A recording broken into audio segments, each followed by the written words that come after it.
Assalamualaikum warahmatullahi wabarakatuh. Salam sejahtera bagi kita semua. Selamat datang dalam video profil Dinas Pertanian dan Ketahanan Pangan Kabupaten Ciamis sebagai garda terdepan dalam mewujudkan pertanian yang maju, mandiri, berkelanjutan, dan berjaya saing. Perkenalkan, nama saya Nurholis Juliansyah dengan jabatan penyuluh pertanian ahli pertama. Saat ini saya merupakan peserta pelatihan dasar CPNS Kabupaten Ciamis tahun 2025 dengan nomor daftar hadir 24 dari angkatan 5 kelompok 4. Dinas Pertanian dan Ketahanan Pangan Kabupaten Ciamis adalah perangkat daerah yang bertugas menyelenggarakan urusan pemerintahan di bidang pertanian dan ketahanan pangan. Dinas ini memiliki peran strategis dalam meningkatkan produktivitas pertanian, menjamin ketersediaan pangan, serta membangun ketahanan pangan yang berkelanjutan dan berkeadilan. Dinas Pertanian dan Ketahanan Pangan Kabupaten Ciamis mempunyai visi mewujudkan pertanian yang maju, mandiri, berkelanjutan, dan berdaya saing untuk mendukung ketahanan pangan daerah, dan mempunyai misi: 1.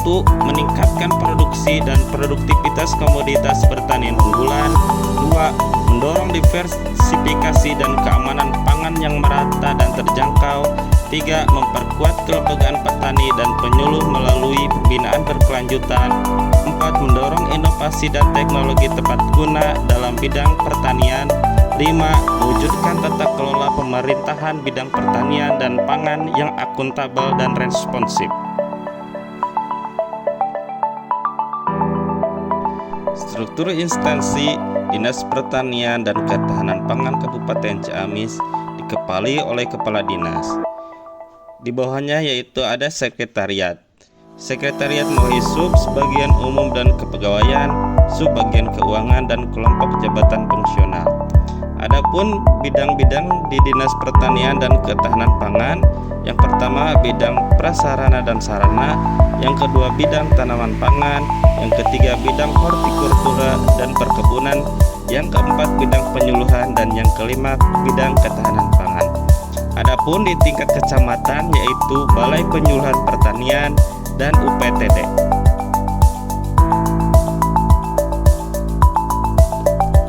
Standar pelayanan bidang penyuluhan. Yang pertama, pelayanan registrasi kelompok tani. Kedua, penerbitan spesifikasi kelas kemampuan kelompok tani. Yang ketiga, penyebar luasan informasi dan teknologi pertanian melalui pos Ludes. Dan yang keempat, pendampingan penyusunan rencana definitif kebutuhan kelompok. Tugas pokok penyuluhan pertanian menurut Undang-Undang Nomor 16 Tahun 2006. Yang pertama, persiapan meliputi identifikasi potensi wilayah, program pertanian, rencana kerja tahunan penyuluhan pertanian, dan materi pertanian. Yang kedua, pelaksanaan kegiatan penyuluhan, menerapkan metode, menumbuh kembangkan kelembagaan tani, memfasilitasi penerapan teknologi dan akses informasi. Yang ketiga yaitu evaluasi dan pelaporan, meliputi evaluasi dan penilaian dampak penyuluhan, laporan kegiatan penyuluhan secara berkala.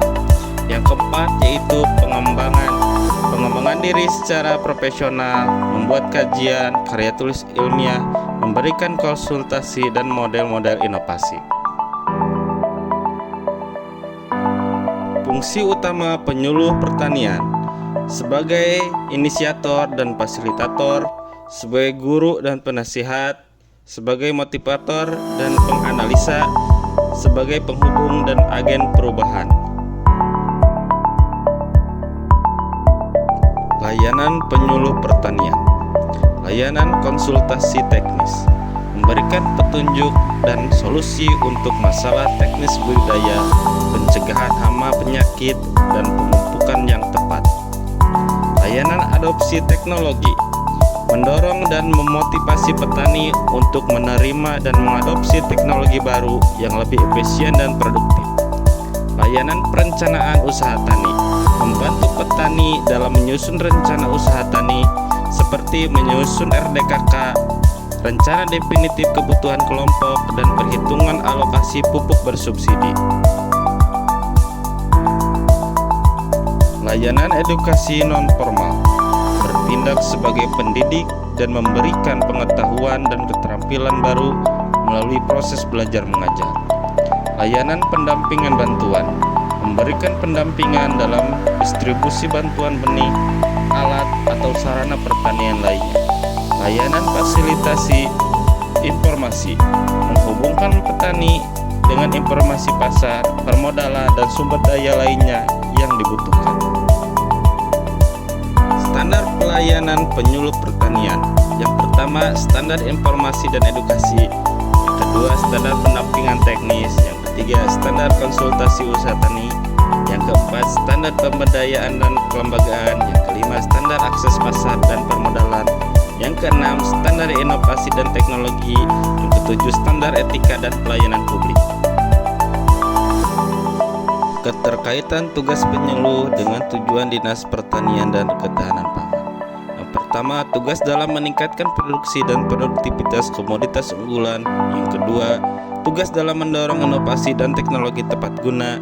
Yang ketiga, tugas dalam memperkuat kelembagaan petani dan penyuluh. Yang keempat, keterkaitan dengan instansi secara keseluruhan. Smart ASN Penyuluh Pertanian. Digital skill mampu mengoperasikan perangkat, digital kultur berkolaborasi dan mempromosikan produk lokal, digital ethics memiliki etika dan kendali diri, digital safety melindungi perangkat dan data pribadi. Sekian dan terima kasih. Pertanian jaya jaya jaya. Assalamualaikum warahmatullahi wabarakatuh.